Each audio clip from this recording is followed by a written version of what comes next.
Video kali ini kita akan membicarakan tentang sistem pneumatik.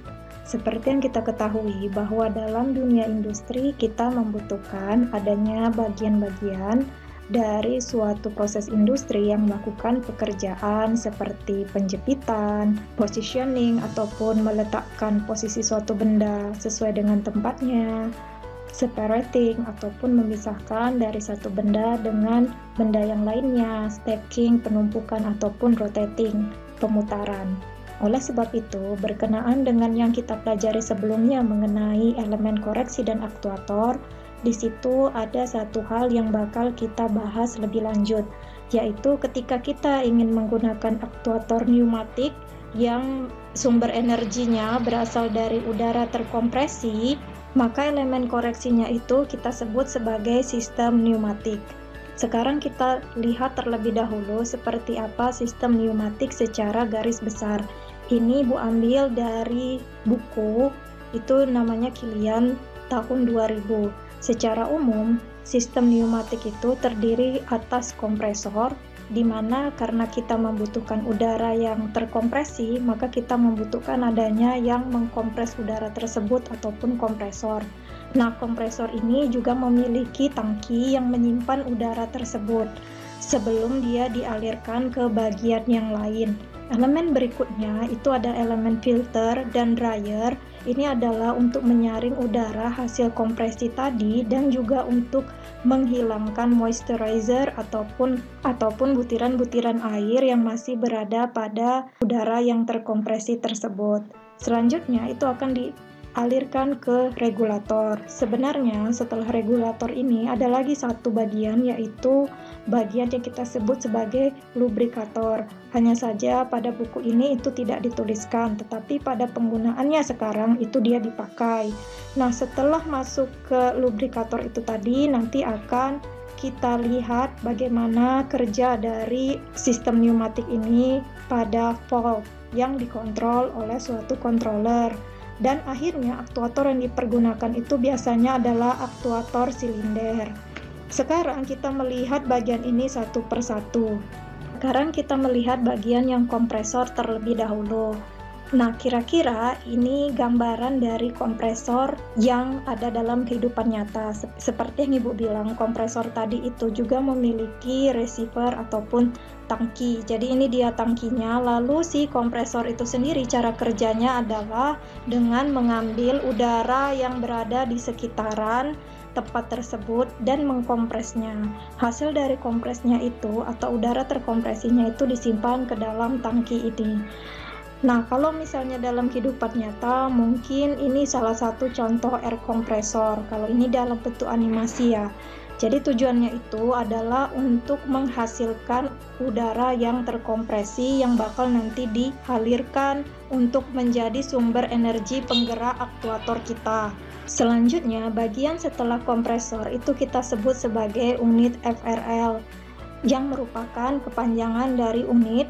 F-nya itu filter, R-nya itu regulator, dan L-nya itu lubrikator. Nah, di sini sebagai contoh seperti yang Ibu bilang, pada skema yang sebelumnya itu dia seharusnya ada lubrikator. Dan kalau misalnya pada skema itu ada dryer itu sudah termasuk ke dalam filter, tetapi terkadang ada lagi dryer di luar dari filter jika sistem pneumatiknya relatif lebih besar. Kalau sistem pneumatik yang lebih sederhana, kira-kira itu dia hanya mempergunakan unit FRL ini tanpa adanya dryer, karena fungsi dryer di sini itu sudah ada pada filter yang dipasangkan pada unit FRL ini. Sekarang kita melihat satu persatu apa saja unit dari FRL ini. Yang pertama itu filter. Kalau kalian perhatikan seperti ini kira-kira dia filternya. Yang Ibu bilang tadi, filter itu fungsinya adalah untuk menyaring agar udara yang masuk itu tidak ada partikel-partikel asing yang bisa merusak komponen lain pada solenoid ataupun pada bagian lain di sistem pneumatik.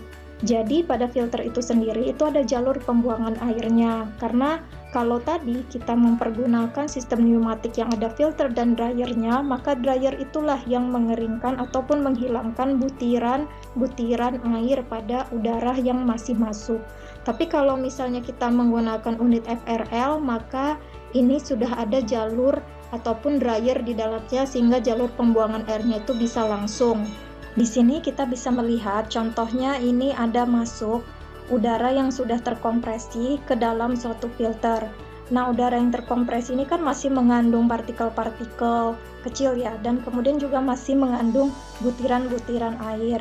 Sehingga nanti kalau misalnya udah disaring di jalur filter ini tadi, maka butiran air tadi itu dapat dibuang, sedangkan yang masuk itu adalah udara yang lebih bersih dan sedikit mengandung air, sehingga tidak merusak komponen lainnya. Jadi ini yang Ibu bilang, seandainya kita tidak menggunakan unit FRL seperti tadi, tetapi kita menggunakan sistem yang lebih besar yang dimana situ ada filternya, kemudian ada dryernya, kira-kira seperti inilah bentuk dari dryernya. Jadi ini filternya yang pertama, kemudian ini ada dryer yang pertama, dan kemudian ada juga dryer yang kedua, dan akhirnya ada filter di luarnya lagi untuk mengalirkan kembali udara yang sudah difilter dan juga sudah dikeringkan kandungan airnya. Jadi ini biasanya untuk sistem yang lebih besar. Seperti yang Ibu bilang, terkadang banyak itu dipakai yang FRL tadi. Jadi dia sudah satu bagian yang saling berhubungan satu sama lain, sehingga kalau dipasang itu sudah menyatu semua. Yang berikutnya, unit FRL yang kedua yaitu adalah regulator. Regulator itu kira-kira bentuknya seperti ini. Jadi untuk apa regulator tersebut? Itu untuk mengatur berapa tekanan udara yang dikehendaki dari penggunaan pneumatik sistem ini. Secara rata-rata biasanya tekanan yang dipakai itu 0,4 mA sampai dengan 0,6 mA atau 4 sampai 6 bar. Jadi kalau kita ingin menyeting di mana tekanan udara yang kita butuhkan itu di bagian yang ini. Nah, di sini itu juga ada alat ukur tekanan sehingga kita bisa melihat apakah yang kita setting itu ukurannya sudah sesuai dengan yang kita kehendaki. Yang berikutnya, seharusnya setelah regulator itu, kalau kita pakai unit FRL itu ada lubrikator. Nah, lubrikator itu bentuknya seperti ini. Untuk mengecek olinya itu ada di bagian yang ini. Untuk apa lubrikator ini? Lubrikator ini fungsinya adalah untuk memberikan pelumasan pada bagian-bagian pneumatik yang bergerak, seperti piston pada solenoid atau piston pada silinder angin. Jadi akan ada sedikit lubrikan ataupun minyak pelumas dalam bentuk butiran yang jatuh ke dalam udara terkompresi kita, sehingga pelumas tersebut itu membuat gesekan di antara piston pada solenoid atau piston pada silinder angin ini itu menjadi lebih kecil karena ada lapisan minyak yang bakal nempel pada bagian pistonnya. Pelumas yang digunakan itu berupa oli yang direkomendasikan itu dengan ISO VG32 atau ISO VG68. Selanjutnya, setelah tadi udara terkompresi kita itu mendapatkan sedikit pelumas dari lubrikator, kita masuk ke control valve ataupun katup yang mengalirkan udara tersebut. Nah, namanya juga katup ya, ada bisa membuka, ada bisa menutup. Nah, membuka menutupnya katup ini itu langsung dikontrol oleh controller yang biasa dipergunakan industri adalah PLC. Untuk gambaran besarnya, kalian bisa lihat seperti inilah kira-kira control valve itu. Jadi, ini di bagian ini itu ada kumparan elektromagnetik yang dia bersifat magnet atau tidak magnet kalau misalnya diberi arus listrik ataupun sinyal listrik yang berasal dari controller. Sehingga di sini kalau ada PLC memberikan sinyal dari controller ini, maka akan timbul elektromagnetik seperti ini yang nantinya itu bakal menarik bagian yang panjang ini yang kita sebut sebagai spool. Kalau misalnya kita ingin lihat lebih jelas, dia kira-kira itu seperti ini. Ini ada bagian yang spool atau kumparan. Inilah yang nanti menutup ataupun membuka jalur yang diperlukan untuk mengalirkan udara yang terkompresi tersebut. Kalau misalnya kita kembali lagi, kita lihat bahwa pada bagian control valve ini semua itu terdiri dari bagian yang itu bisa menghasilkan elektromagnetik yang menarik ataupun menjauhkan bagian yang kita sebut sebagai spool ini. Nah, lalu udara terkompresinya itu masuk dari sini. Kalau diperbesar itu kira-kira seperti ini. Jadi Sinyal dari controller tadi yang membuat kumparan tadi bersifat magnet atau tidak magnet itu menyebabkan bagian spool atau kumparan yang ini itu bergerak ke arah kiri ataupun ke arah kanan sesuai dengan perintah dari controllernya. Lalu karena dia bergerak ke arah kiri dan kanan, maka terkadang ada bagian ataupun jalur yang tertutup dan ada jalur yang terbuka. Sebagai contoh seperti ini, jika dia bergerak ke arah kiri, maka jalur yang keempat ini akan tertutup. Jalur ini tertutup sehingga tidak akan bisa ada udara terkompresi yang mengalir ke sini. Tetapi udara terkompresi yang tadinya berasal dari unit FRL tadi menuju kemana? Menuju ke yang nomor 2, karena di bagian ini yang dia tidak tertutup oleh si spool ataupun kumparan.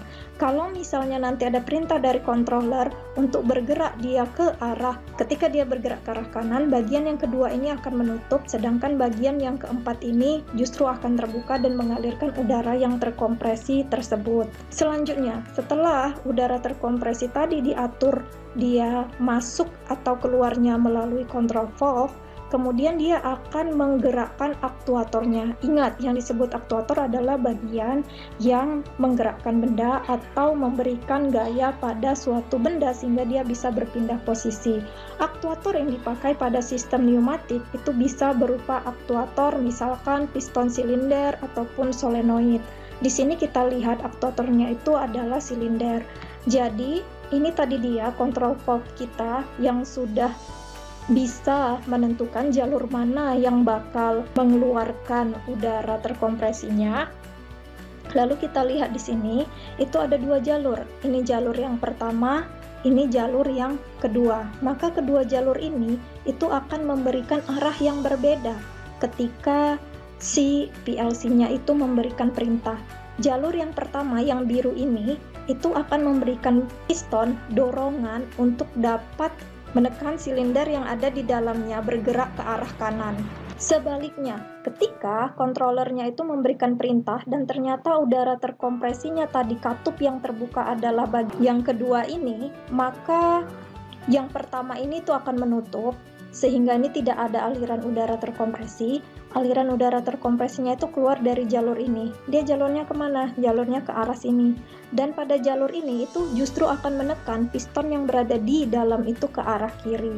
Jadi 2 jalur ini menekan ke arah yang berbeda.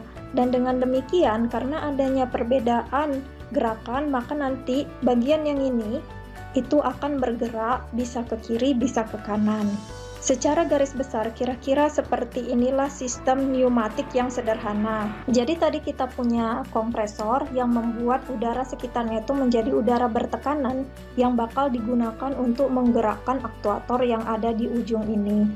Lalu sebelum dia masuk ke dalam aktuator tersebut, itu dia disaring dan dikasih pelumas terlebih dahulu pada bagian yang ini. Bagian ini kita sebut sebagai unit FRL. Nah, ketika dia sudah disaring dan udaranya itu sudah bisa dipergunakan untuk menggerakkan aktuator, maka dia untuk membuka menutup katup, menggerakkan ke kanan atau menggerakkan ke kiri, itu dikontrol oleh directional control valve, di mana ini sinyal pengontrolannya itu diberikan oleh si PLC.